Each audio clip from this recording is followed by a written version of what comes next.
where we hold them. This is where we fight. Persian!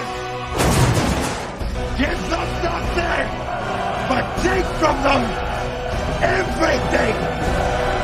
You see, old friend, I brought more soldiers than you did.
How does Coach Casino say first thing? Ain't even here. This stream is starting awesome. I think he meant he was the first to not show up for the panel. I think that's what he meant. Thank you, Culture. Man, we appreciate you, man. You're so steadfast. You're our channel member, so I'll stop giving you shit. What's going on, everybody?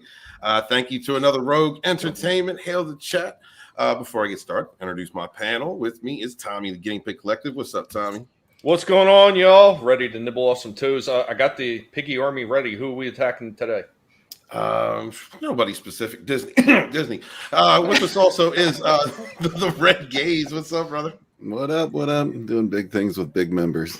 You know what I really miss? I need to use that clip and download it if you go on the really gay. What up? What up? What up? What up? What up? What up? What's up? Mackety is with us. What's up, Mac? Good morning, good afternoon, good evening, good night. Whoever you are, my name is Maki Knight, Arts and welcome you back to another Saturday Rogue Entertainment. Happy to be all here with, of course, my friends of Rogues and a very special guest that we have here today.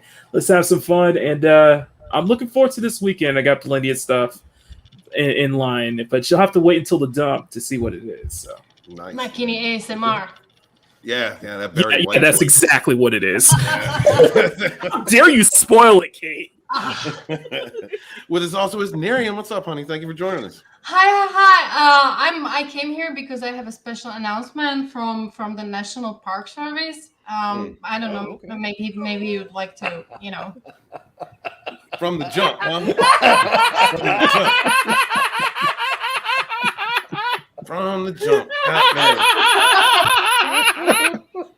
Brother can't even get 5 minutes. Can't even get through. Invite the guest. There it is. Zoom on those words. I can't hear what the parents are saying. You know what? I think everybody in the chat should be leaving trees for Walton. Let him know that you appreciate this.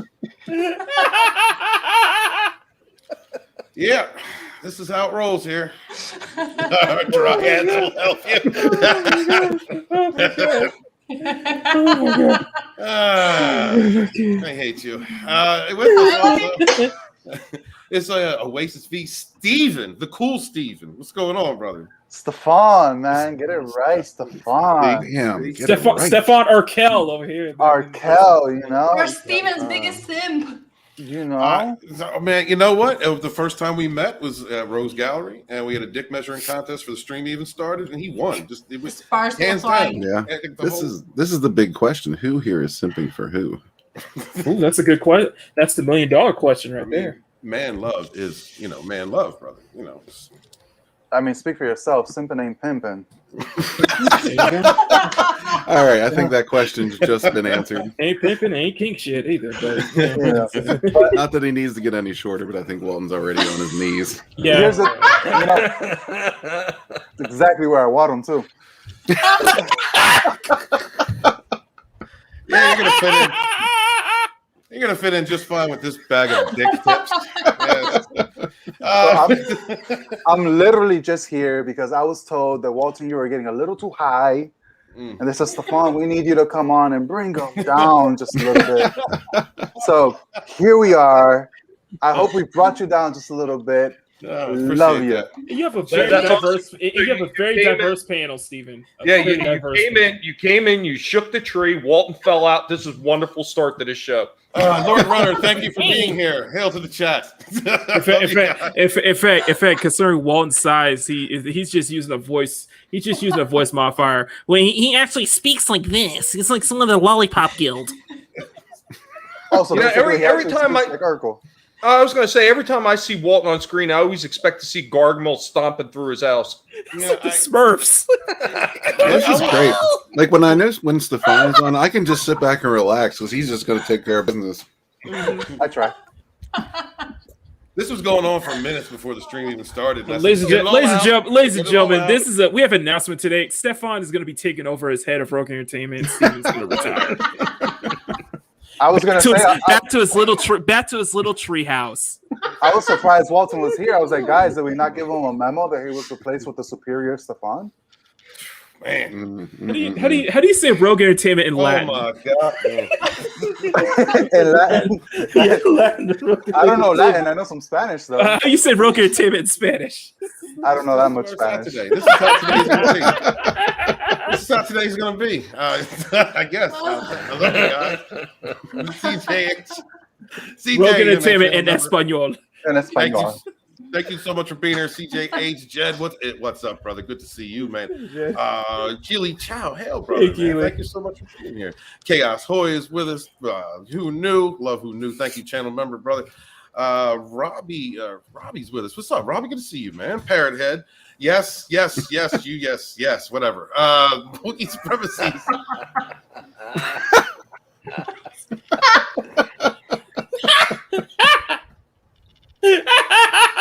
As steady as the oak, Walton. As steady as the oak. LDG's with us. LDG, good to see you, man. You notice he's smaller than a gnome? Who knew? Thank you so much. Thank you so much for the super sticker, brother. Much appreciate you, Mark S. Oh, gotta jump on me. What's up, Phil TMNT is here, dude. Darth Haster, new member. Thank you so much, dude. I appreciate you. Thank you for keeping the lights on, Mark S. There you are, brother. Good to see you. It was not Bon Jovi, sir. That was not Bon Jovi, but thank you anyway. Let's see. Fucking dickheads, Jesus, all of you. Wait, hold on. When people refer to you fucking trees, are they talking about the little bonsai trees that come in the little pot? No. Don't misinterpret this. Like big, Walton does not. trees. Walton does not. He doesn't differentiate between all trees are the same to him, and he loves them all. Because I'm saying, well, how small he is, I think the bonsai trees are just about his size. He loves climbing. He likes to climb up. He likes to climb up a big tree every once in a while. Stefan, just like this. That's like, okay, that makes sense. Yeah. Is he the cheeks on the bottom? Well, see, in case you haven't seen it, he does this too. You can catch him anywhere.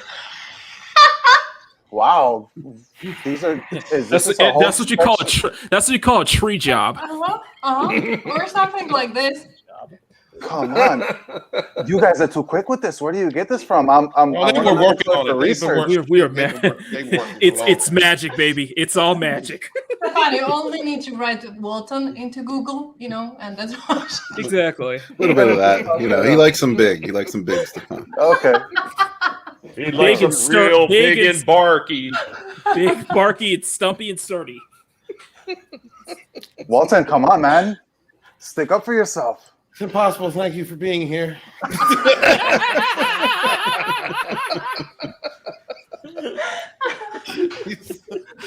I appreciate you. You haven't made fun of me yet today. Yet. Grumpy, what's up? Good to see you. Tina, Grumpy. Hey, Tina. How you doing, honey? Hey, Tina. Do y'all get it out of your system yet? Any more left in the tank, or do you just want to? No. We got plenty throughout this stream. Just a little bit more. Just a little bit. Been building up a whole week. Just a tip. Look at a branch on that bitch. That's exactly what that smile is saying. That branch, damn. All right, this is the girl stuff. All right, thank you so much for the super sticker. Come on, Walton. Your response to that super sticker was very wooden. Get with it. It's a wood performance. Tom, you want to host got the Welcome to Guinea Pig Entertainment. Man, 13, 14 minutes in is where we're at. Are you done yet? I mean, we can stop here. I can go all night. I mean, it is Saturday. We can go all night. I told you before we can. Like do you a can whole with the stream tree. I'm just gonna get the first article ready. You guys go ahead. I'll be right there. I'll be with you in a second. What are you gonna do in the meantime? I got some more Walton Candids, but they're not really safe for work. Not ready. Thank you, Stig. Thank you so much, Stig. Oh, Stig, help me. No, you're not gonna. All right. So, turn that off. Sorry.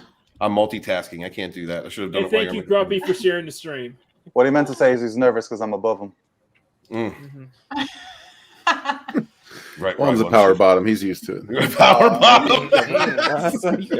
He is the bottom bitch. He is. Yades, you're such an asshole today. I love you, brother. But you're extraordinary today. Hey, listen, they called you a bottom bitch. I said you're a power bottom. You I know, put I gave myself you at the some credit. Yeah, you did. You actually had a little bit of oomph. Thank you. How are the sandwiches going, Ben? Hey, a smoking horny ghost. Oh, that's true. That's true. I was just gonna say a power bottom is just a power bitch times 2, or a bottom bitch times 2. Like there's no real difference there. They takes it like a champ, is what I'm saying. You know, Exactly. Exactly. It doesn't whine or cry. Just takes it. Like a Well, man. I don't really appreciate that the two of you kind of parted. oh right, come on, Walton, fix that. What? Put us closer together. Yeah. Oh yeah. You want that?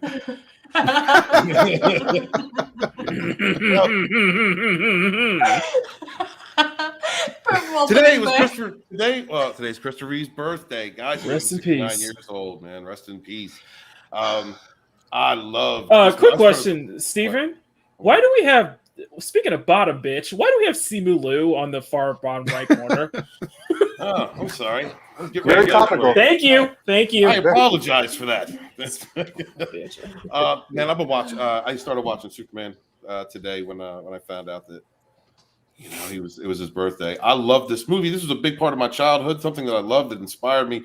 I love the storytelling of that film. We don't see that today. We don't see it in today's film. Well, you know what it is, Walton. I mean, there was one of the things about this movie when it first came out. It was so much different than every other Superman or superhero type show that came out, because the original Superman TV show with George Reeves, it wasn't quite done like this one was. This one actually brought it more to a comic book feel to the audience, and it really played up on the extravagance that was actually in the comic books that you really weren't seeing in movies at the time. So this one was really ahead of its time, if you think about it. It was. And it captured everybody's imagination. I mean, that's why they had sequels. I mean, granted, as the sequels went on, they weren't quite as good, but it still generated enough money for them to keep making sequels.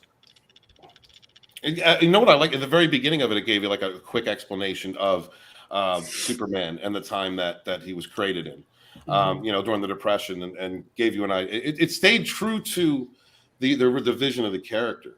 In my, as true as it could be. It's like updated, of course, slightly, but there's nothing like Christopher Reeve's Superman. Those are there's one other thing I think really made this movie stand out, and Soul Assassin in the chat hit on it. Absolutely, it's the theme music. Oh, absolutely. That music was iconic. I mean, you think about that, like the old school soundtracks that they used to make back then for movies that they don't really do anymore. That helped sell this movie just as much as the practical effects that they did to make it look like he was flying. True that. That's true. Very true. Anybody else want to say anything on Christopher? Jump right in.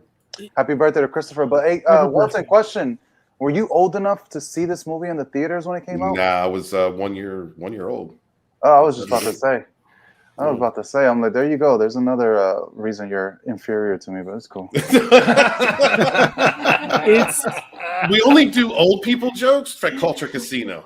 It's definitely. It was more than just a role. He became an icon. He became a true Hollywood icon, a true comic book icon, a true icon of a lot of things. And every time we bring up, Henry Cavill,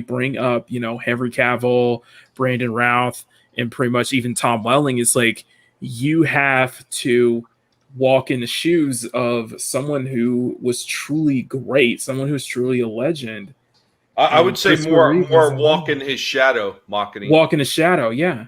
Because you'll always be compared to Christopher Reeve in some way, shape, or form. Not saying that I do not love any of those, because I really liked Henry Cavill. I absolutely love Brandon Routh as Superman. I love Tom Welling in Smallville. They're all great in their own right, but it's always going to be that comparison to someone who truly. I like pioneered. Brandon Routh too. I mean, I like Brandon Routh. I like that. I like that film for his acting in it. He exactly. did a great interpretation of that Superman. About you, gays? What about me? What about you, man? Do you like Superman? What's going on? He really captured the character like nobody else has. I would say that. I think you're right. Brandon Routh did all right in his portrayal, but nobody has captured Superman quite like Christopher Reeve since. And I mean, I think it's going to be tough to actually do that for anybody. Maybe besides the writing, like we don't need a dark, brooding, miserable Superman all the time. We need to get past that. He's a symbol of hope, and that's what he should represent on the screen. I think Henry Cavill could have done it if he had been given the script. I agree.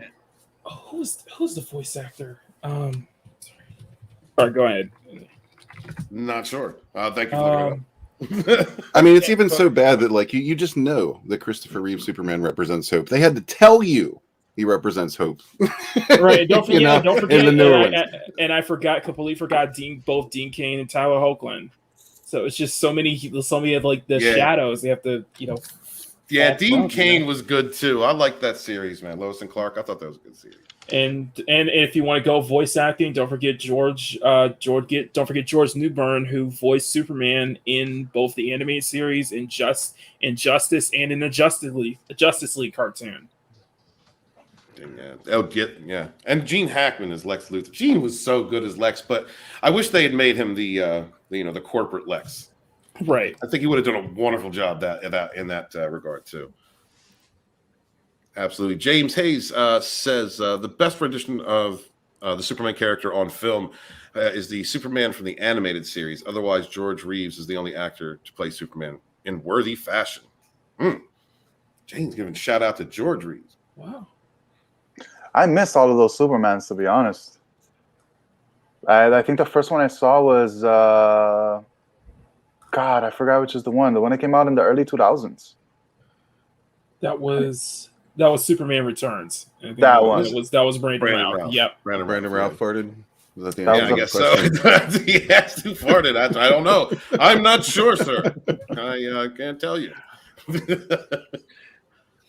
Yeah, but I mean, this character was such a character of hope, and I know what you're saying. Like back then, it was a character of hope, and now with everything as dark as it is, I think that's why you're seeing more of a push for darker superheroes. Which do we really need that? Do we really need to be reminded about how bad things are? Wouldn't you rather look at something and have a little bit of hope and say, "Hey, this is better than what I see going on now"? I mean, that was the idea behind all these comic book characters originally, to be able to bring hope. And then these newer ones, they just take it to a dark place. It's not even fun anymore. At least it's not for me.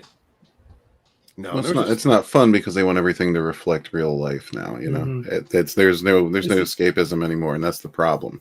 That's what we need. That's what we're lacking. As the old line always says, "What's so funny about truth, justice, and the American way?" Yeah, and they take the American way out because it's racist. United States says you spread communism that way.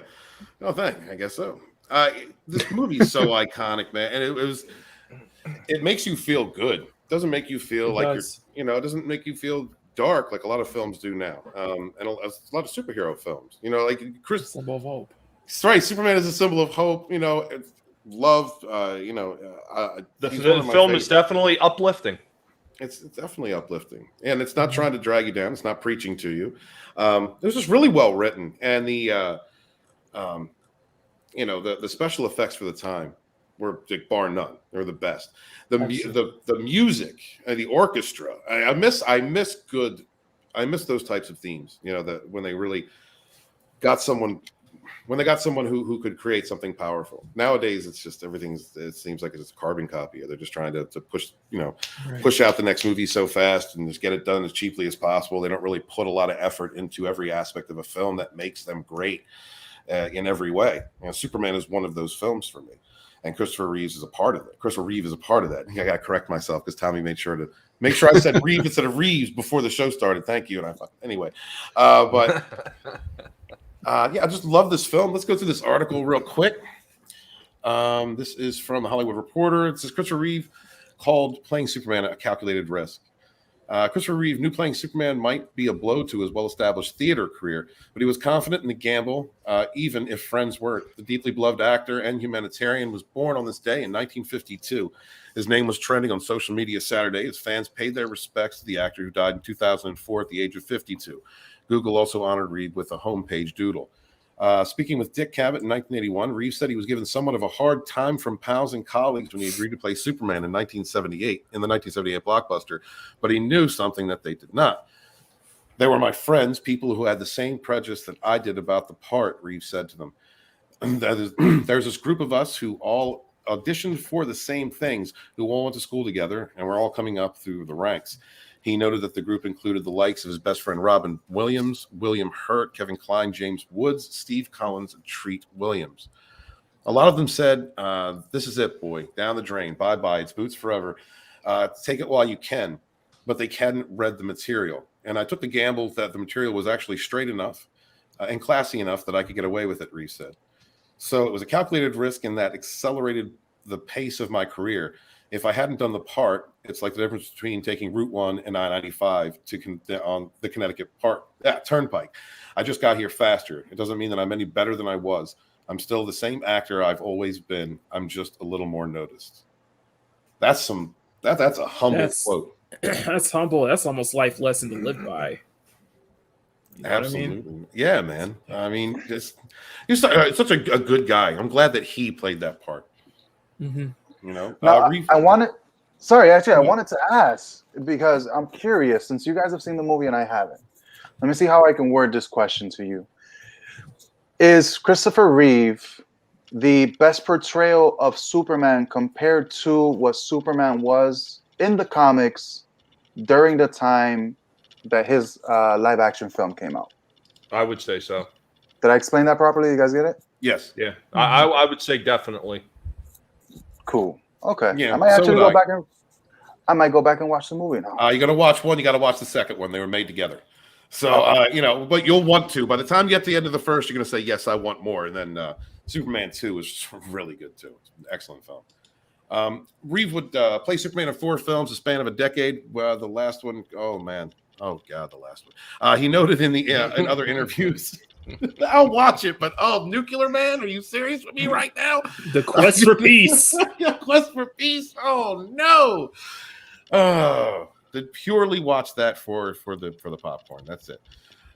Reeve would play Superman in 4 films over the span of a decade. He noted in other interviews that he never felt typecast due to the role, and to make sure to take an assortment of projects because he was a serious, versatile actor. Yeah. So that's about it. And man, what a humble dude. What a good guy, man. Was. Absolutely. Rest in peace. Right. And respect to every single person who played Superman after. Yeah, well, I mean, respect to every single one of them. James said that he thought George Reeves was better. So, you know, including the new one, Tyler Hoechlin. Well, George Reeves played more of the tough guy version of Superman. So well, it was a little bit different of a take because, you know, when the comics first came out, there wasn't I don't believe that there was a whole lot of character to Superman. He was just like, you know, just the big guy who could take shots and everything like that. Mm-hmm. So I think by the time you get to this one with Christopher Reeve, they've really fleshed out the character of Superman. By that point, he's already got his own series instead of just being under Action Comics at that point. So the character has evolved, and the character has a lot more personality and a lot more likability. And I think that's exactly what Reeve actually portrayed in it. So exactly. Yeah, man. I'm gonna watch it after the live streams tonight because I only got halfway through it, and definitely that's going to be the rest of my night after I go to the dump. And tell Culture I was first after I intentionally show up late. So I'm actually curious, now that we're on the topic of Superman, right? And we've spoken about it. I wonder if they're ever going to show this new rumored Superman in live action at any point. Do you think they have the cojones? So what, to do another? Which one? To do the Curious Superman. Oh, what Jar Jar and Jar Jar's Superman? Is that what you're talking about? You mean the bi-curious Superman? The bi-curious Superman. Oh, gays. I didn't even know about that, but gays did. Well, I mean, he's actually straight up gay, but what is going on? Are you Wait, Walton, did you not know? Are you referring to Clark? Or are you referring to his son, John Kent? The son of Krypton. Okay, that's probably John Kent. Yeah. No, hold on. Yeah, it's John Kent. Yeah, it's bi-curious. Yeah.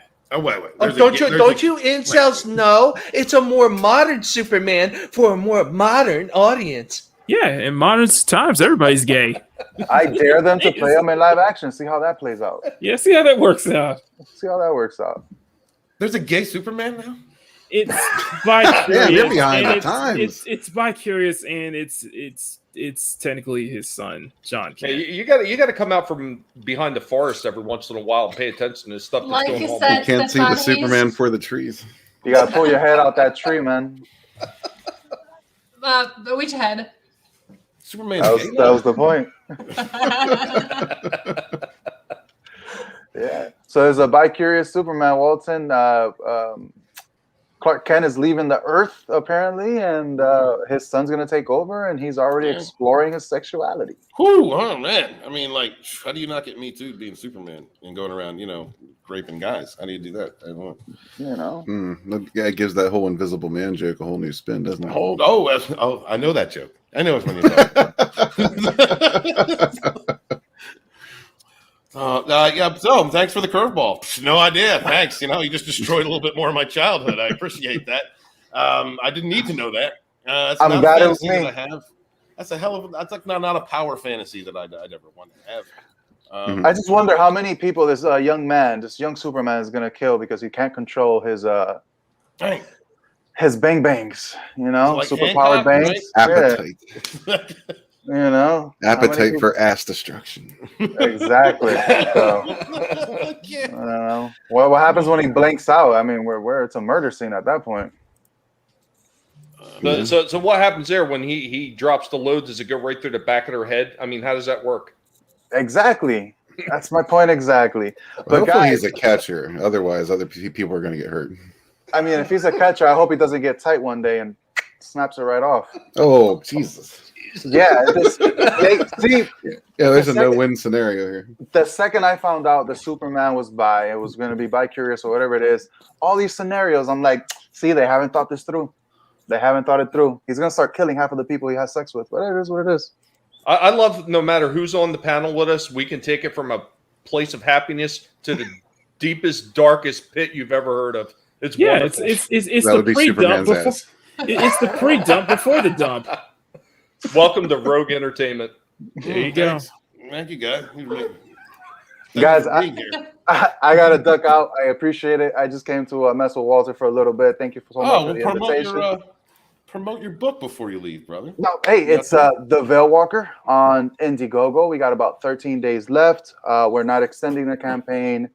We are not doing in demand. We are immediately moving on to issue 2, and my camera just shut out. See, Walton? Sorry, my streaming, I couldn't handle it. No, I couldn't handle the beauty.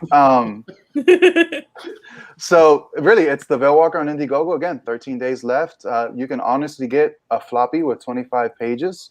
For $8 and $3 shipping America. You'll get it before Halloween. Nice. So, thank you so much, guys. Yeah, man. Thank you for being here. And here is the book. Guys, please back this. Can one of my mods put a link in the chat for me? I can't find mine. So thank you so much. Beautiful looking book. Walton has a crush on our main character. And absolutely. The tentacles. It's not way ahead of you. Daddy issues. It was dad. That's what it is. But yeah. So Walton, thank you so much. Red Gaze and everyone else, please. Next time Walton gets a little too high, I'm always at the call. Shoot up my dice. Shoot up the bat signal. Very nice to meet you, and I will be here.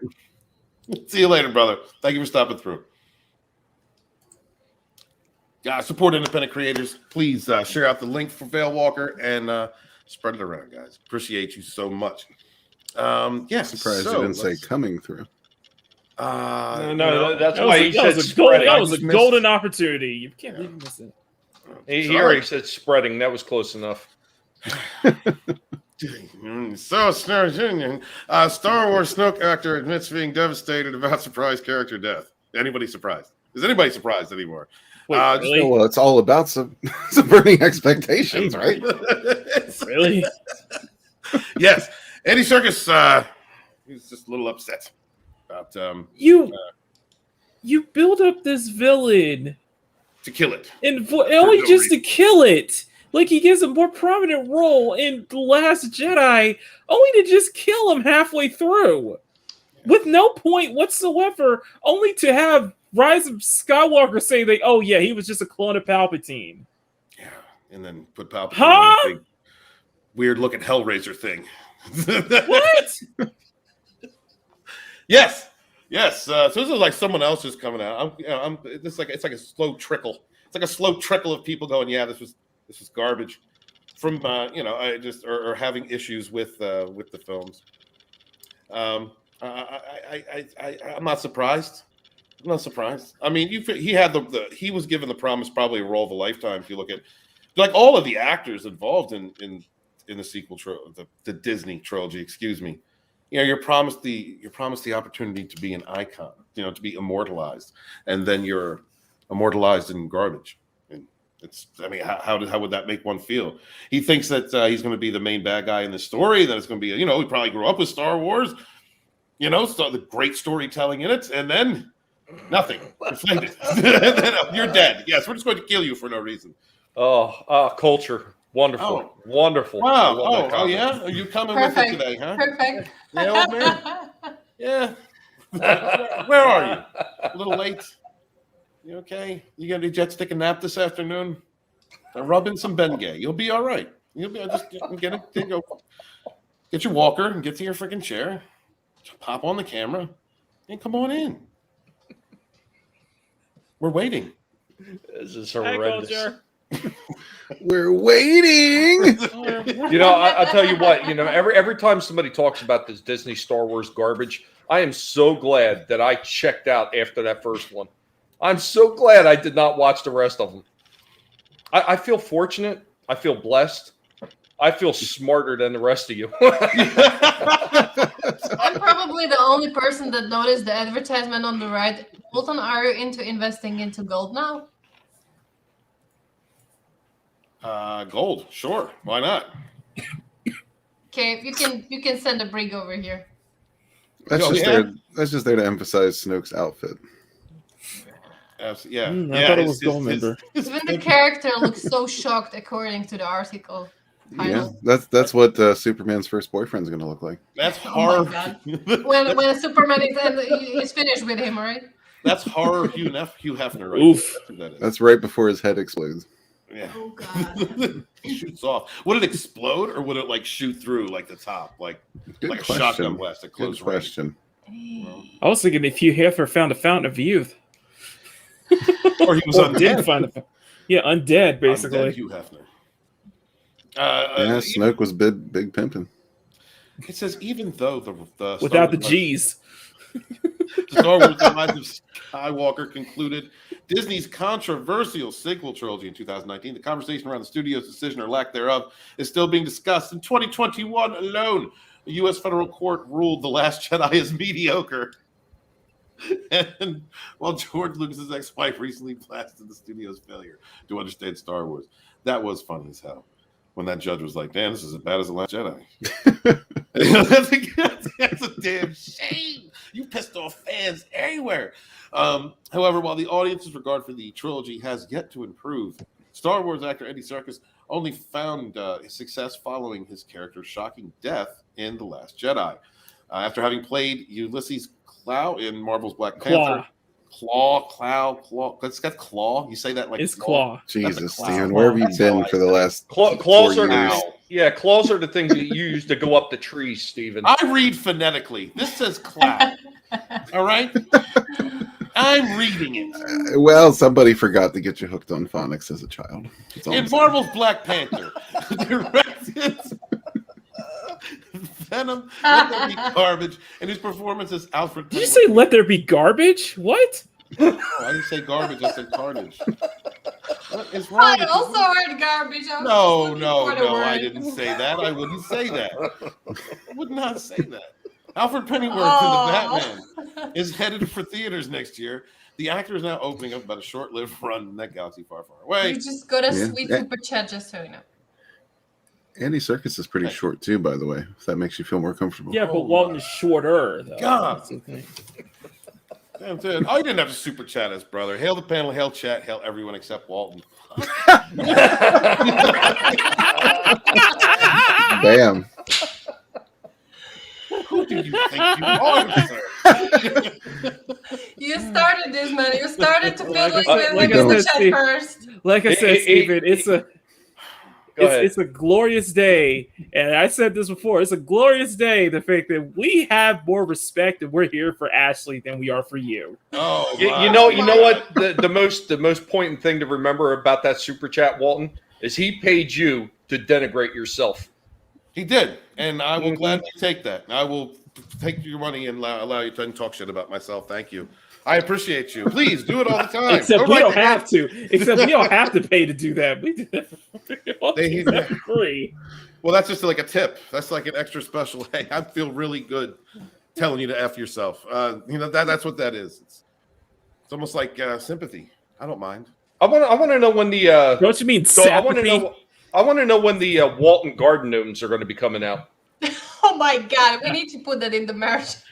We can use those. Where's for the Walton? picture that I shared. Oh, Walton garden gnome.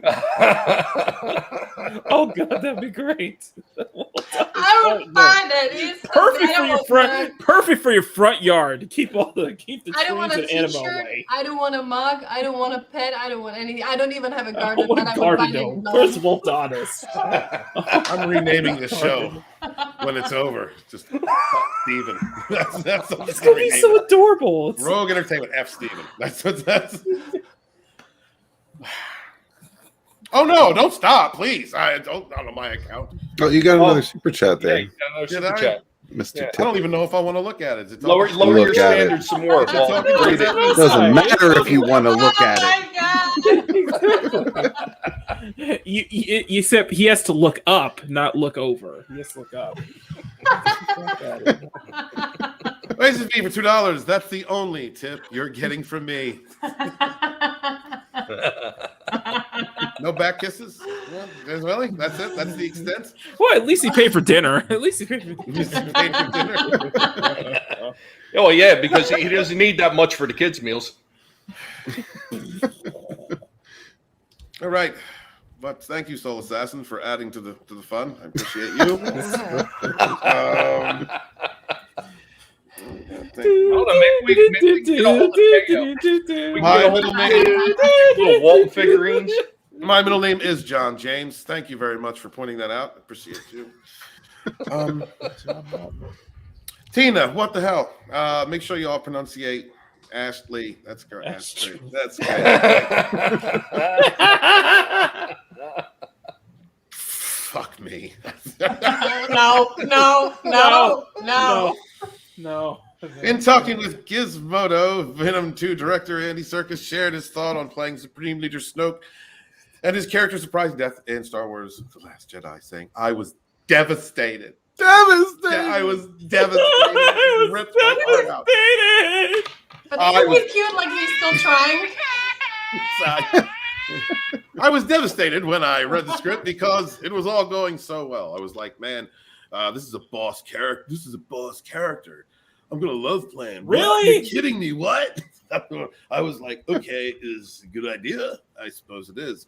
I was slightly mortified, pardon the pun. Boss character, he didn't do jack shit. He didn't do well. He sat there. He was like Thanos for a minute. He just kind of did nothing. Yeah, but even Thanos did something there at the end of it. It wasn't killed off like halfway through. He did. It was ridiculous. It's a ridiculous scene. I mean, the lightsaber scene could have been edited better. Would have been cool. Like the fight scene in the throne room was probably the only time when I was watching the movie that I was like, okay, this is kind of cool. Are you serious, Steven? Well, that was like a synchronized dance number. What kind of fight scene was that? Do you know it wasn't even synchronized? But the editing, they had like edit weapons at him like his hands, just Well, there was one huge problem with that fight scene. You're dealing with two Force users who don't use the Force. Yeah, that's not once. Not once. Yes. Oh, wait a minute. Everyone's Didn't she pointing it out? From what I understand, didn't she like force kick like 3 people at once? I don't remember. She didn't force anything. Only seen that movie twice. She just lifts up rocks. That's it. That's what she does. And heals snakes. And by the way, that's the only scene where she was in actual pain. She's lifting ropes actual like struggle. She would have felt more pain if they hadn't edited that dude's knife out of his hand. Mm-hmm. That's true. Oh yeah, that was awful. That was absolutely awful. and that would have alleviated the rest of us from our pain. Yeah, that's true. Thanks. Yeah. Well, Hey, what's up, JJ? What's Hey, going on, JJ. Yeah, I was trying to say something positive, but my team made sure to step all over that. Screw that movie. Low hanging fruit, Walton. It was a giant waste of Andy Serkis's performance. I'll say absolutely. It was a waste of everybody's performances, to be fair. But the article's about Andy Serkis, okay? So I'm giving him his proper due. I know, but well, okay, Yeah. I mean, he gave us. Well, yeah, you're right. And he gave us that other guy I couldn't pronounce, whatever his name is, Clue. Or yeah. So he gave him that guy. You're still calling it Clue. After you've been corrected 3 times. I refuse to change. All right. Come on, Walton. Branch out. Improve your vocabulary. Remember the video that I sent you today? You are supposed to go with the. I watched it. Thank you. I watched it. Thank you so much, Miriam. Everybody. We were this. Serkis' reaction to the news of Snoke's death was similar to that of audiences watching the screen play out during the screenings of The Last Jedi. Much like Ray, Snoke's identity and his history were at the center of fan theories following The Force Awakens. What did you read? What fan theory? That he was Palpatine? That he was a clone of Palpatine? He was an offspring of Palpatine? They couldn't have gone Plagueis, which is what people were thinking. They could have. And that was what I thought during the build-up to But it. that implies that Lucasfilm was smart enough to do that. Or cared about any of the lore. Okay, or cared about it. Yeah. You're forgetting, guys, your Snoke theory sucks. What was your Snoke theory then, genius? I'm not talking to you guys. I mean. You have his Snoke theory. His theory is he just dies with no explanation whatsoever. That's the brilliant writing of Rian Johnson. You just build up this character, or you just kill him off. He doesn't even do jack shit the entire 2 films he's in. Here's the thing that I found ridiculous about all of it is it took people 3 movies to figure out that Disney doesn't care about canon, doesn't care about writing or story. No. If you paid attention to The Force Awakens at all, you would have realized right then and there that they didn't give a shit about the story because they had so many options available, and they made it look like they were going to go the route of Jaina and Jason Solo. They made it look that way through most of that movie until they got towards the end and they threw it right out the window. It's like, oh no, that's not how the story's going. Okay, you want to talk about subverting expectations? They did it in the first movie, yet people still kept going back, hoping that it was going to get better. You should have paid attention to the first one. There was their garbage fan service that they gave in that one was just to try to keep suckers to keep coming back, and I wasn't buying. It was like, "Ha, fooled you." Well, no, I think a big part of that is they wanted to steal from what they refer to as legends, but they didn't want to steal so much as it's, you could be called a direct ripoff, even though they practically did. You got to change a little bit here and a little bit there to almost make it look like they have their own ideas, but they don't. Absolutely. They don't. Well, now they're, as people are pointing out, they're ripping off elements of the EU and trying to use them in this new timeline, and it just doesn't fit. And they're not really creative enough to. All they had to do was adapt the EU. But that's all they had. Stupid to do it with some corrections. But I understand making some corrections, not corrections, making some changes. Yeah. to the EU lore to fit into a cinematic universe, and I don't think anybody would have minded that.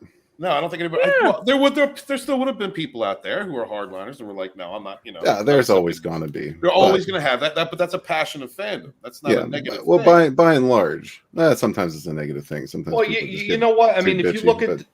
But if you look at the EU lore, that there was a lot of things that was already set in stone with the EU, that by the time George got around to making the prequels, he broke some of that, what was already considered canon with the EU. He broke it when he did everything with Jango Fett. Because in the original EU, Boba Fett, when he gets his ship, the Slave One, he actually has a commission to be built on the planet Quat. Mm-hmm. And by the time you roll around to the prequels, Jango Fett already has Slave One. And then it's explained in the video game Bounty Hunter that he stole it and it was a police fire spray. So As far as adapting and changing and maybe changing some things about the EU when they go to make the movie, they could have did it because George did the same thing because he took a lot of clues of what was working in the EU, and he took a lot of reference material from the EU and he incorporated it into the prequels. Disney could have easily did that, but they didn't want to put in the damn work. You think it was just not wanting to put it into work? I think it was not wanting to have to pay people who created those ideas for using their ideas in they're not film. paying them now, right? I mean, they're not paying them now. I mean, they worked their way around that.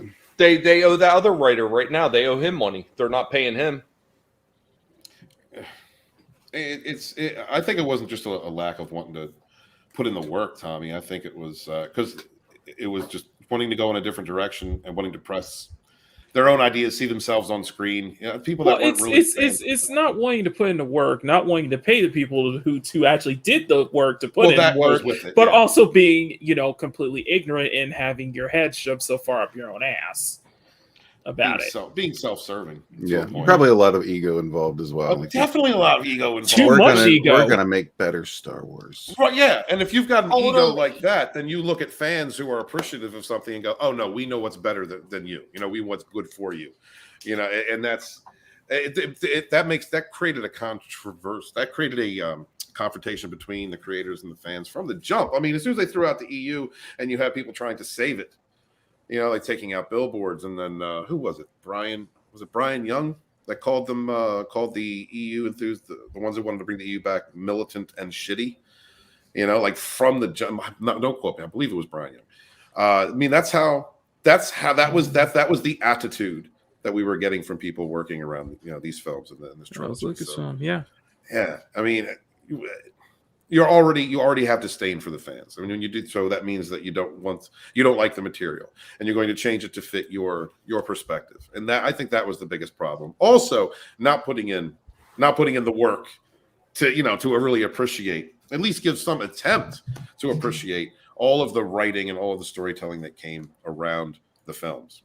So that's the way I look at it. Storyman Jack for $2 says 31 days of Halloween is on the way. Working hard. That's right. Jack's going to be. Please check out Jack's channel, Storyman Jack's channel. He's going to be putting out a story every day during the month of October. So please check him out. He's hard working. He's a great creator, good writer in this community. Support our indie creators, support our indie channels out here. So please subscribe to him. Is JJ? What's up, JJ? He says, "Damn, where's my damn coffee? Great to see everyone." What's up, brother? You're gonna have to check places you don't want to find that coffee. All right. KK shares a great cup of coffee, makes a great cup of coffee. If you want to go down that route. Did you really say we're gonna make a better Star Wars? Did you really have to use that comparison? No, they thought that. Just saying. They still think that.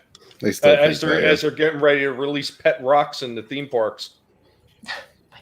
That's terrible. Pet geodes. Katie, I know you got to head out early. Do you want to head out? Yeah, I'm slowly gonna go. And that's all. Yeah, okay. I had a lot of fun. Honestly, I haven't laughed like this in forever. Okay, cool. Well, and whenever you got to go, just let us know. Say goodbye. And then yeah. I'm just going bye. And we're definitely putting that picture on a mug or something. No. Yes. Really yes. Not. Yeah. No. We fully endorse it. We're really not. Take care, Dario. Good night, guys. Good night. Say hi to the Dryads. Say hi to the Dryads. That's good. You guys put in a lot of work to be dicks to me. I appreciate it. This comes natural for me, Walton. I don't know what you're talking about. It seems like whenever I do a little chest beat, and y'all just come down on me a little bit. Well, harder. I just like how you would say, go with the flow. Yeah, I guess so. It's a heavy flow this time. Yeah, exactly. Walton, we're not coming down on you extra hard. You're just that low to the ground. It seems like you have to look up at us. You can't really. Yeah, we're coming down because you have to look up. You have to come up at us. So I'll tell you what. Here's an interesting thought. Can you imagine a young Walton sitting in the front of the theater looking up at that screen? How big it must look to him.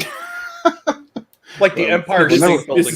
Never mind a young Walton. This is the origins of Stephen Walton. This is his origin story right here. This is how they punished me. a young short Waldonis looking to impact the world with his love of treason and in coffee enemas. He had big dreams. He was gonna go places. Yeah, that's just turned into big dumps. Yeah. You good? I wonder how that young upstart Walton is doing right now. Big movements. That young Walton is still remembering fondly all the Smurfs and Snorkels cartoons he used to watch. Mm-hmm. Totally changing the name of this live stream. There's just no why are we even talking about other shit?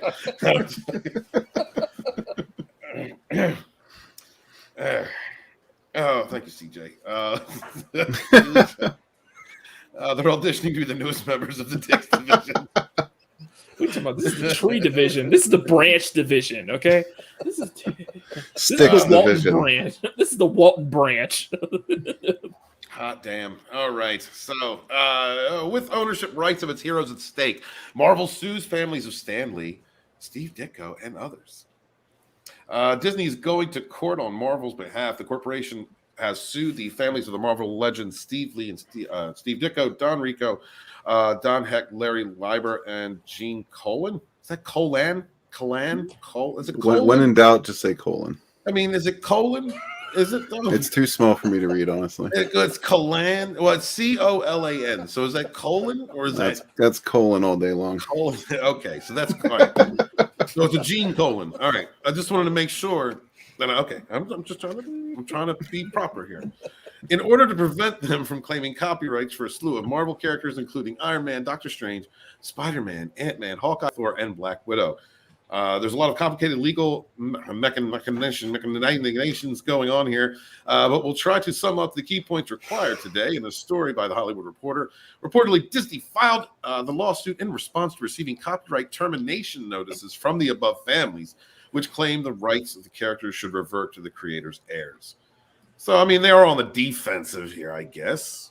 Or have they already been trying to screw these people over? They've been trying to screw them over because there's actually I think it's both. There's a certain amount of legal time that they had to wait before they could even file for termination of the copyright. So they actually waited a long time before they could actually go ahead and file this. And the minute they filed it, Disney put it on the back burner and they tried to. We got an echo, ladies and gentlemen. It happened as soon as Scott came in. We got a Sporko. Yeah, we got a Sporko.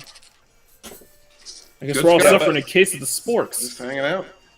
Oh, look at that. It's the circle of life. In Scott's case, it's the circle of sporks. Circle of life and a tree. Keep going. This is a masterpiece. Somebody else you got to look up to.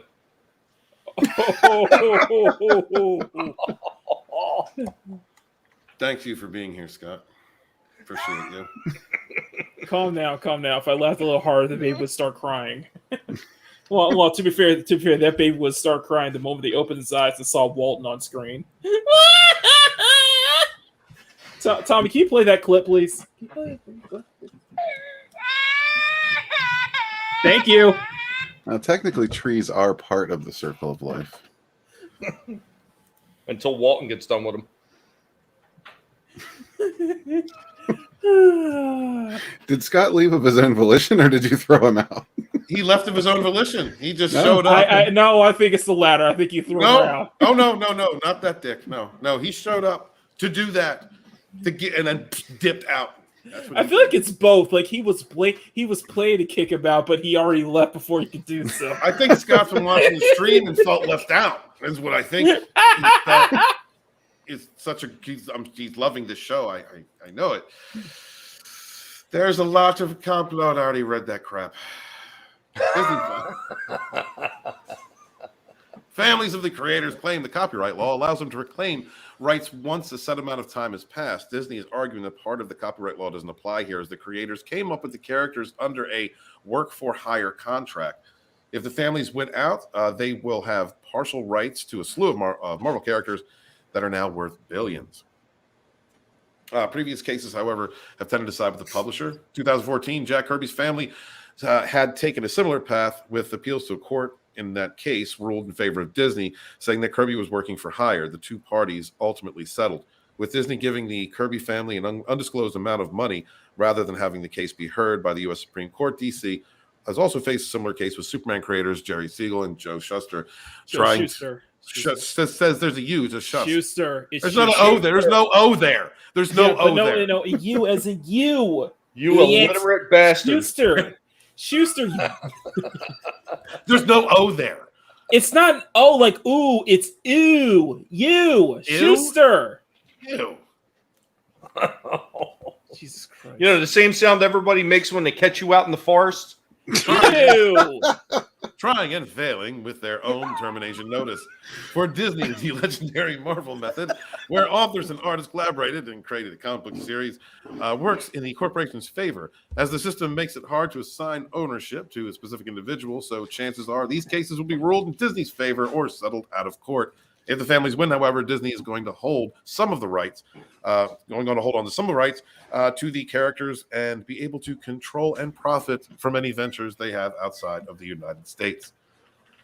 So that's the update on that. That was freaking exhilarating. Going to be a whole lot of adventures outside of the United States from the look of it. I'm like, this is the exact thing. Is like once Sunsworn becomes like $1 billion property, you know, he gets 100% of all the profits. He doesn't have to share with anybody. Yeah, just never work with a real movie company, Gaze.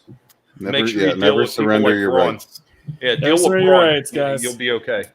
There you go, Matt. More independent. This is why it's definitely more important to go independent. Yeah, Kirby's a great example. That poor guy got screwed. Oh, he did. He got screwed by both companies. He did. Yeah, a lot of people got screwed back in the day. Are still getting screwed quite a bit. Exactly. But I mean, this is the same thing Disney has done in the past. I know we were talking about it in the back room because they did the same thing with the family where the heirs for Winnie the Pooh. Mm-hmm. And Disney did the same crap back then. They stalled them. They took it to court. They won a couple times and they lost a couple times. And they just kept postponing everything, you know, continuance after continuance until they basically outlasted them to the point where, you know, they kind of made it like a settlement agreement in the end. But that family got screwed out of billions of dollars. And this is exactly the kind of shit that Disney does. And they did the same shit when there was the FTC whistleblower, like back in 2019. Mm-hmm. They've been doing continuance upon continuance for that to keep it buried in legal freaking paperwork. So they never have to legitimately answer for this shit. Mm-hmm. It was the kind of thing why we had something like Image Comics back in the day. It was this very kind of thing. You know, creators not having rights to their own properties and such. Right. So, okay, I'm going to say hi to the chat real quick because I haven't done that enough tonight. Thank you guys so much for being here. And CJ makes a great point. DC does this better than Marvel and Disney does. DC is much better at this. Paying creators royalties for their creations. I appreciate you. Nobody really feels sorry for you, Walton. Stop. Yeah. Thank you. Yeah. And James makes a good point. We're talking about $1 billion corporation so creatively bankrupt that they have to steal fan art off of the internet. Hail the chat. Thank you guys so much for being here. Thank you for showing up, Scott. Hey, PJ. And then dipping out, just talking crap and dipping out. Appreciate you. Hey, are all right there, Walton? What's going on? Max, Max Headroom. Thank you for coming today, DJ. I appreciate it. I fought trees. We are talking about $1 billion corporation so created and bankrupt that they have to steal fan art off the World Wide Web. Exactly. Ain't that the truth? Ain't that the truth? And ideas. You know, it's creatively bankrupt. They have no idea what they make. There's new ideas out there. We're proving it every day in the indie sphere. Every day you're proving that. Creators out there with making something new, presenting new worlds, new imagination. These guys just want to, I don't know, rinse and repeat. And it gets worse and worse as time goes on. The problem is they're rinsing with piss. That's the issue. Yeah, exactly. And it smells. It's terrible. Yes, absolutely terrible. All right. So, okay, I guess I will screen share these real quick. Red Gaze. Do me a favor. Oh my God, I forgot that's the name of the damn thing. Could you please promote? Oh yeah. Maybe talk a little bit about this wonderful project. Infinite Tale Chronicles: War of the Trees. You remember that one? Yes. Yeah, by Chris Fisk, who's an awesome dude, by the way. Great guy to talk to. Did he pick Walton's brain for this one? No, he did not. No, this is a really cool story. That art is awesome. It involves I believe he said it was the children of the gods, and they're being tested by the gods.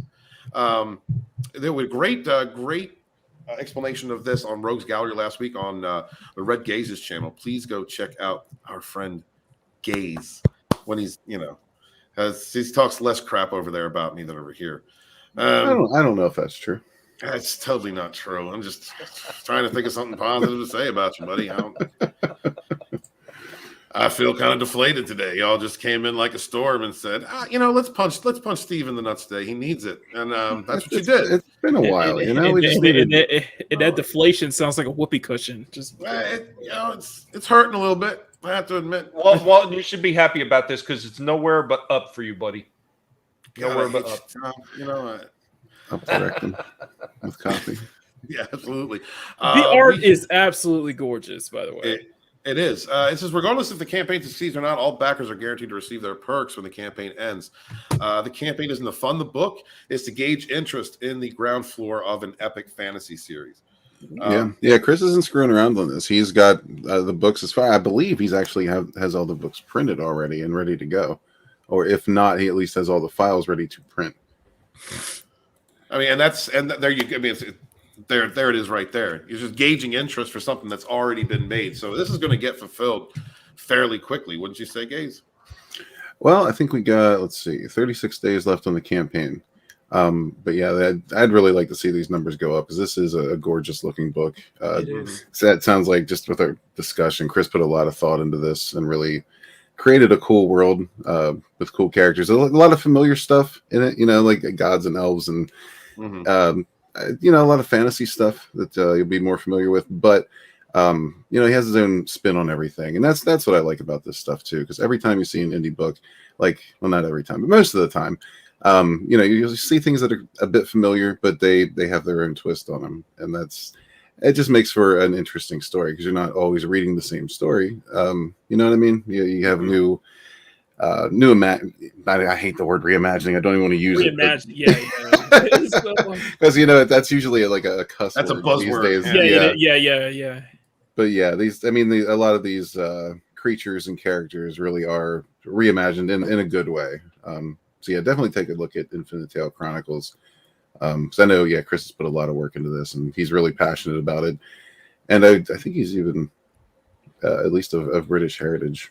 What I really found interesting, I like the conversation that we had on the show last week about this came from his tabletop gaming experiences, and and that always catches me right away. Right. Sunsworn is basically the same thing, right? That's what inspired that story for you. Yeah, man.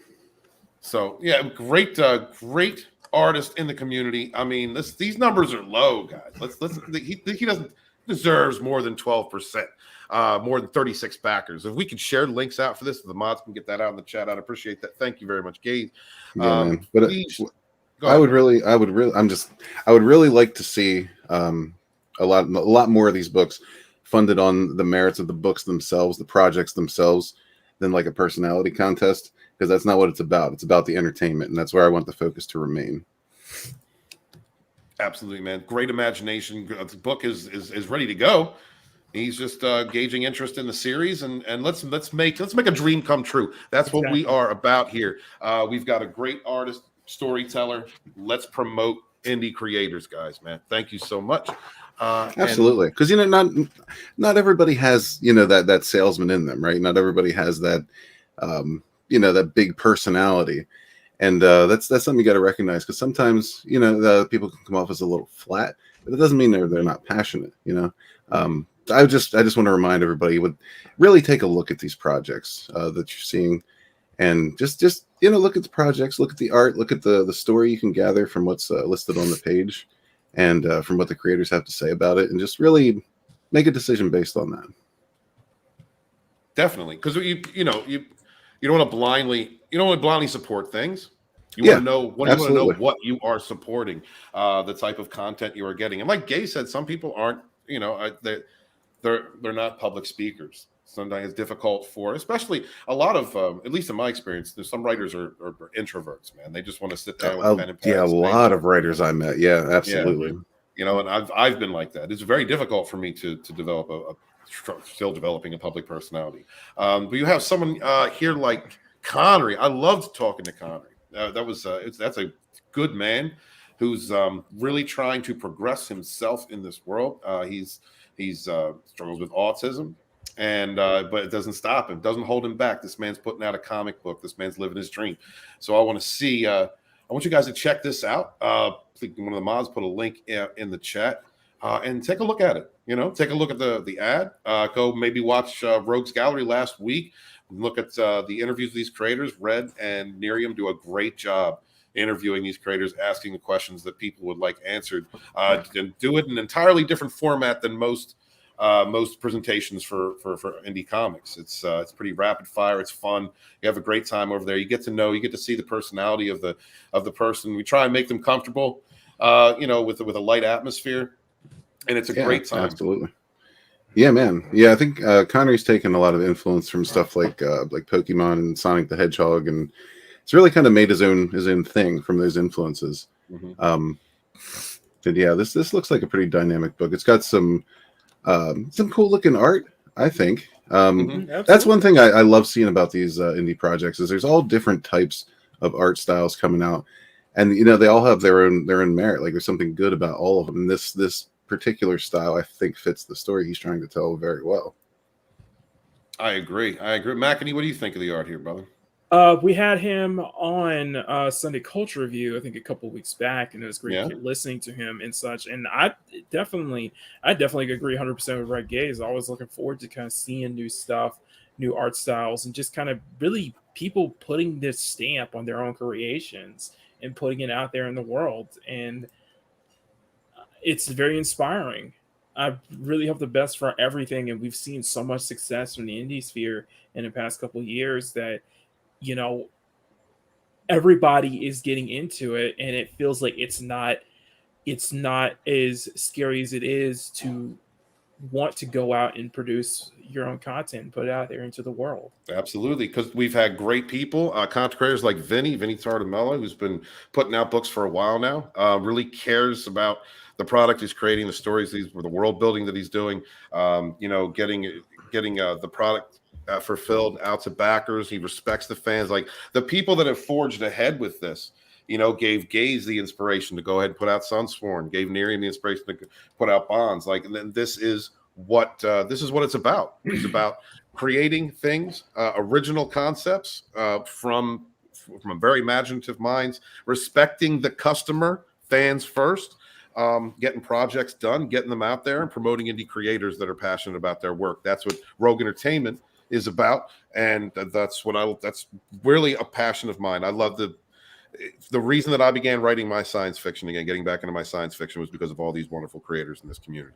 So I think the big differences between a lot of the other mainstream and the independent creators is, sometimes the independent creators take a little bit more time, but they're actually not trying to just rush it out like these big companies do. They just rush the shit out. They don't really care about the story. They don't really care about the artwork. That's why you see so much crap out there right now in the freaking comic book retail section. And the independent creators, they take their time. They want to make the story right. They want to make sure that all the artwork looks good. And if they're doing coloring in it, they want it to look good as well. I mean, they take their time doing all of it. I mean, that's one of the reasons why some people might look at this stuff. Well, it's going to take a while before I get that book. Yeah, but they're actually putting the time and attention and detail in it that you would expect the big companies with all the employees that they have would. Exactly. And I can say that. Yeah, I can see Gaze can say that. Steven can say that. And I hope someday that I can say that as well. Yeah, absolutely. And I can tell you this much as well. Things do sometimes take a little slow start. But especially for writers, writers in comics particularly, because, you got to pay for all that art. And sometimes you don't always have the cash up front. That's kind of the whole purpose of crowdfunding, right? Is to get the cash to create the product. But I can tell you this much from experience now, as these products or these projects fulfill and they're funded and we move on to the next project, any little bit of profit that might have been left over from that goes right into, at least this is how I work, goes right into the next project. And we can, these books are going to start coming out faster and faster. And you're going to see that. You're definitely going to see that coming up here soon. Miriam and I, some of the things we have planned, we plan on finishing them first, launching and fulfilling almost immediately. That's the model we're trying to get to. And every time you help a creator reach their goal with a project and get it out there, you're helping the next book come out faster. Right. And, absolutely. And that's the thing is that everybody kind of has their own way of doing it. It's like people at Gaze and stuff. They begin by just getting their books out and just keep doing it over and over and just becoming a continued success story. Somebody like me, I'm just working. I'm just starting small with this Etsy stuff and just kind of working my way up. Everybody kind of has their own path when it comes to But the important part is you're starting. Mm-hmm. Right. And that's just it. I tell everybody, if you got a dream, if you got a story to tell, get out there and tell it however you have to. If you can't afford an artist, write a novel, write a short story, do whatever you can do. Exactly. Just tell that story, man. Exactly. Absolutely. CJH says for $5, thank you so much, channel member. Appreciate you, brother. I'm always tempted to start a campaign for my own superhero story, 13 verse, but I simply just have never the push or time to or money to do it. Well, it starts with action. It starts with rushing forward, my brother. We were on my show last night, the Rogues. We were pulling a couple tarot cards, and your card came up with the Knight of Swords. That means rushing forward. That means getting stuff done. So get it done. You have that gumption in you. That's where it starts. As soon as you put the time and attention, as soon as you start working on it, I guarantee you, like attracts like. You will attract people. You will become interested in what other artists are doing. You'll start looking at other artists. You will make contact with a couple, and then you never know where that's going to go. It all means push forward. Just keep rushing forward. Get it done. Be aware of what you're doing. Be aware of what you're doing and who you're doing it with, and just create, my friend. That's all you need to do, brother. Make it happen. Absolutely. And let me tell you something a little bit about that. I sat here and told myself that I ain't got the time to do this stuff for damn near 15 years. You just got to at some point just find the time, because you got the time. You just need to find it. If you put in 10 minutes a day writing, that's getting something done. Mm-hmm. You're working towards your goal. Mm-hmm. He's absolutely, Gaze is on point, right? Because that's what I'm having to do right now. I'm very busy with work and other things. That's what I'm wanting to do. I'm just putting a few minutes in, 10 minutes here, 15 minutes there, and you never know. Once you get into and I've written several books. Once you get into a groove, that's gonna blossom. You're not even gonna know. Blossom. Yeah, right. You're not even gonna be able to stop. You're just gonna. Exactly. I got to get this out. I know where this is headed. You'll get excited about story beats that you want to get to, and you'll start filling in the middle. And you can't. And the best part is you can't stop thinking about it. You can't stop thinking about it. Well, you won't be able to, right? You won't be able to think about it because it's just like you're so into it now. It's that first week. It's the first getting the first couple pages, but once it's like that first chapter. It's like that first layout, right? That first outline. Once you get through that, it just flows, my brother. Just make it happen. Mac, we all creators here. We know, we understand. So, dude, get it done, CJ. And if you have any questions, about CJ, get it done. There are so many people in this community. Tweet out to us, message me, whatever. I mean, there's so many people out here that understand. And well said, Robbie. That have been doing it. Absolutely. Don't get stuck in a rut. Get stuck in a groove. Stuck in a groove. That's right. Exactly. Progression, my friends. Word, action, and deed. Make it happen. I love this indie spirit. Please, guys, share out links to the 2 campaigns we showed today, and check out Rogue's Gallery on Thursday on the Red Gazes channel. Great indie creators stopping through, good interviews, fun times, light atmosphere, and I love it. I love doing that show. I love the show that Gaze has put together for that. This man pleads guilty to phishing scheme that fleeced Facebook and Google of $100 million. You know what? Couldn't happen next to company. Yeah, I have to fight the urge to say good. I have to fight the urge to say, so you're basically a Robin Hood for the. We're gonna read through and find out. I mean, he's definitely Robin, but he's definitely Robin. That's for sure. Man, that's how you screw over the tech companies, man. That's messed up. A Lithuanian man pleaded guilty last week. Lithuanian. Lithuanian. Not speaking some bitch. Thank you. Man pleaded guilty last week to bilking Google and Facebook out of more than $100 million in an elaborate scheme involving a fake company, fake emails, and fake invoices. Kind of like Google. You missed the golden opportunity to hit Google, Facebook, and Twitter. I'm just saying. Come on. Wow. That's a hell of a scheme. In an indictment unsealed by the U.S. Attorney for the Southern District of New York last week, Department of Justice alleged that, Evil Das, Deviled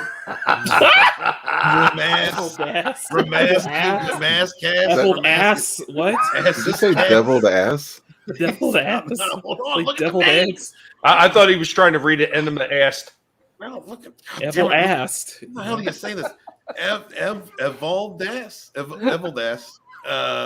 That's a hell of a name, man. It certainly is. Yeah, I can't even fault Steven for this one. I know. It's like it's like you. I imagine his school, his elementary school life must have been hell. I believe it's pronounced Evaldus Ramasakis. Let's go with deviled ass. Okay, deviled ass it is. Gaze. Deviled ass. Present. Hey, deviled ass. And other unnamed co-conspirators impersonated the Taiwan-based hardware manufacturer Quanta Computer, with both tech companies do business by setting up a company in Lateva.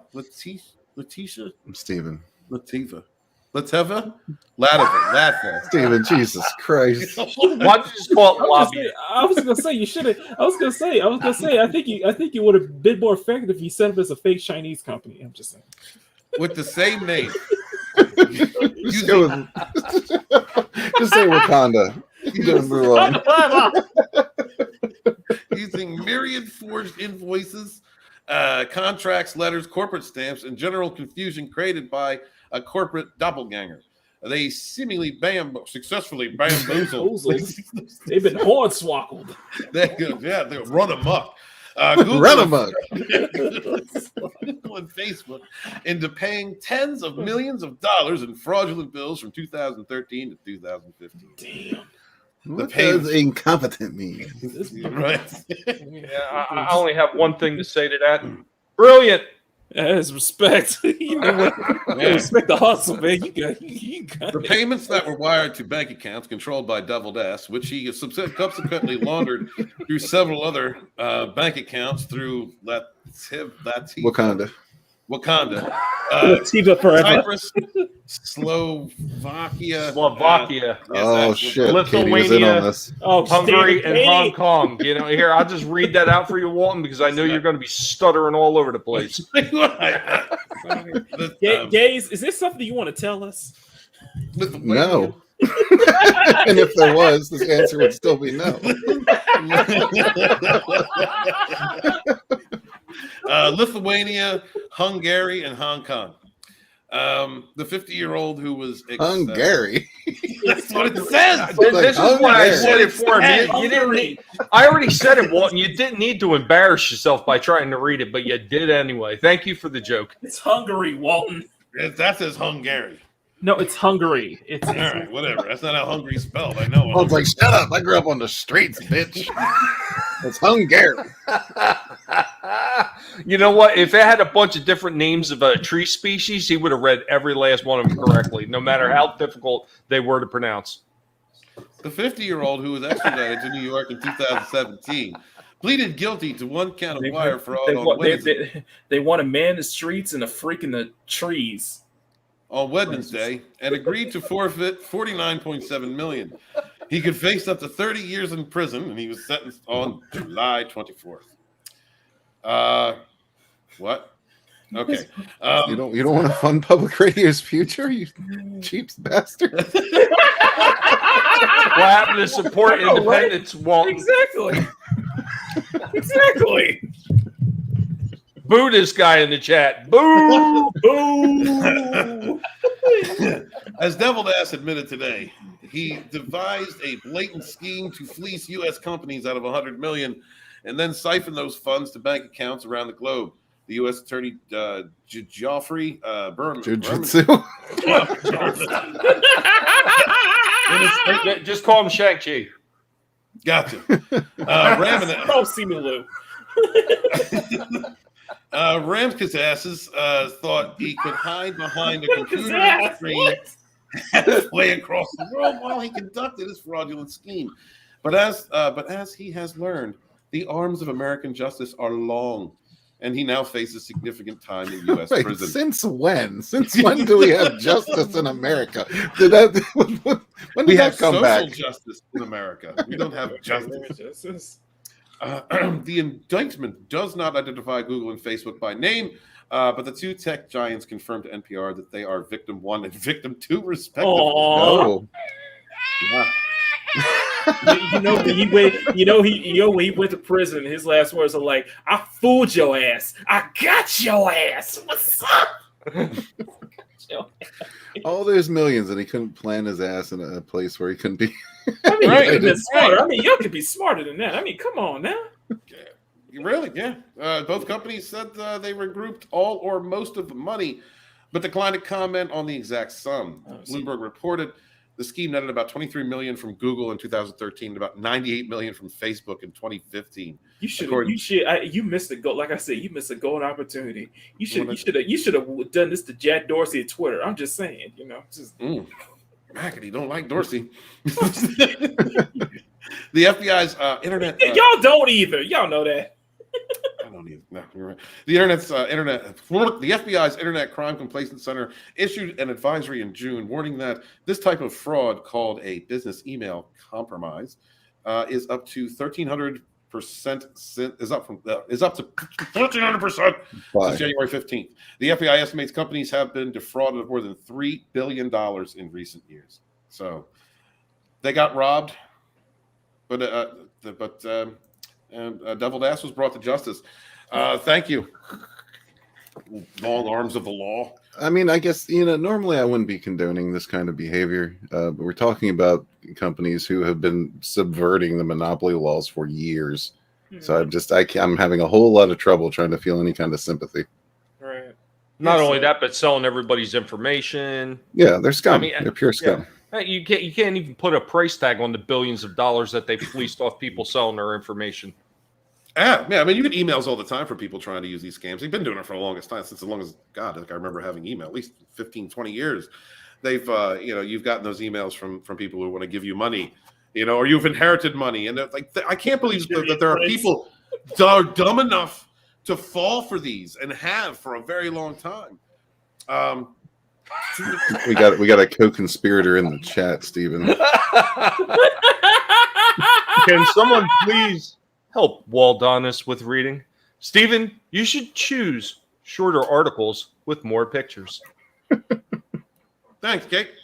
Thank you for being here. Unfortunately for you, she draws comics. Yeah, unfortunately. Love you, honey. Yeah, great person, great friend. Hates me. Absolutely hates me. She is. She is.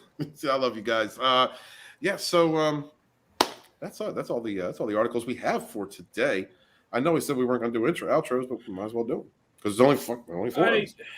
So Thank you guys in the chat for being here. Much appreciate you. Please check out Red Gaze. Check him out on his channel. Please check out the Rogues. God damn it, I can't even speak. Y'all have got me all flustered. Well, it was us, sure. It totally was you. Yeah, be sure to subscribe to Red Gaze on YouTube. Be sure to check out Thank you. Sunsworn by Red Gaze as well as Shadow of the Kraken by Vinnieart. And make sure you go and pick up a copy of Bonds by Nerium. And make sure you check out the other creators that were mentioned in tonight's stream. Their links are in the chat. Be sure to stop by and see Machini Draws, especially on Thursday when he does his Thursday streams, and check out all the wonderful drawings he does, and check out his Etsy store with all the incredible artwork that he is selling on there right now. And you could stop by and see me, Tommy and the Guinea Pig Collective, on my channel as well. We just dropped a video where we found exactly what Disney is looking for in their Star Wars fans, and I thought it was quite hilarious, so I posted that. And every Monday I do Going Old School Retro Discussions at 6 p.m. Eastern. And, of course, be sure to subscribe to Walton, Waldonis, the Astorian, the Tree Storian, your Tree Storian, born in the National Forest. Make sure you subscribe to him and make sure you stop by for all the shows. And immediately after this one, be sure to stop by for Sporking News Podcast and The Dump, where the hilarity will continue. And I'm sure there'll probably be some more Walden roasting there as well. Probably not. I'm not showing up. Not after this. Only one correction, Tommy. Sunday. Yep. Sunday's the main show.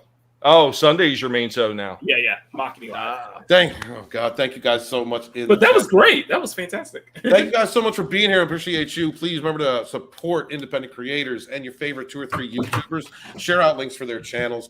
2 or 3 artists, please share out links for their Indiegogos. When you see something that you really enjoy, tell your friends about it. Put it out on your social media. We don't have an industry to support us. We only have each other. We rise together. Thank you so much to all of my channel members for supporting me. Thank you for everyone who super chat. Thank everybody for subscribing and everyone for being here. And if you're new to the channel, please hit that subscribe button. I would really appreciate that. So remember, guys, support independent creators, no matter what part of the industry they're from. If you enjoy them, if you enjoy their content, help promote them. Where voices are louder together. Wash your hands, wash your ass, be good to each other, and suffer no fools. Peace. Where yourself? This is where we hold them. This is where we fight. Persian! Give them nothing, but take from them everything. You see, old friend, I brought more soldiers than you did.